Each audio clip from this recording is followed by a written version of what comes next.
昨天我们分享了有关于髋屈肌的强化训练，但是如果你在做抬腿训练的时候，你更多的感觉到的是大腿前侧酸，也就是我们股直肌的位置，而不是髂腰肌的位置酸的话，那么今天这个视频就来帮你解决这个问题。在我们做髋屈这个训练的时候，我们的主动肌是髂腰肌，协同肌是股直肌，也就是说我们的髂腰肌应该预先启动，然后我们的股直肌会协同发力。然而如果你的发力顺序是相反的话，那么你就会感觉到你的大腿前侧更酸。因此我们需要通过今天这个训练来帮你先激活我们的髂腰肌，然后你再去做站立位的髋屈训练，可能会对你的训练效果更加的好。好了，话不多说，我们看一下今天的动作。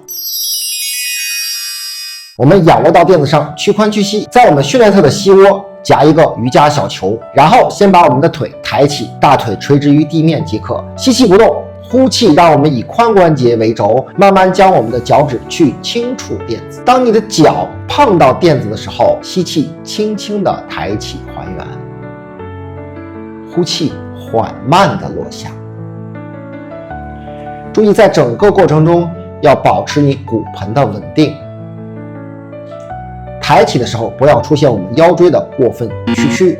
落下的时候不要让我们的腰椎过多的离开垫子，出现腰椎的伸展，始终保持我们的脊柱和垫子贴合，骨盆的稳定，只是我们髋关节的一个运动。在这里我们可以做15到20个每组，做2到3组即可。如果你做对的话，你会感觉到你的髂腰肌，也就是腹股沟的位置上会非常的酸，那么就说明你做对了。如果在垫子上你已经很容易的找到感觉的话，我们可以进一步加大难度，也就是把我们的脊柱垫高。当我们将脊柱垫高的时候，我们髋关节的移动幅度会大大的加大，对我们训练的强度会进一步的提升。依然是呼气缓慢的下落，吸气向上抬起。你也可以理解为是我们上一个动作的进阶练习。记住，整个过程要尽量的缓慢，去感受我们腹股沟处髂腰肌的启动。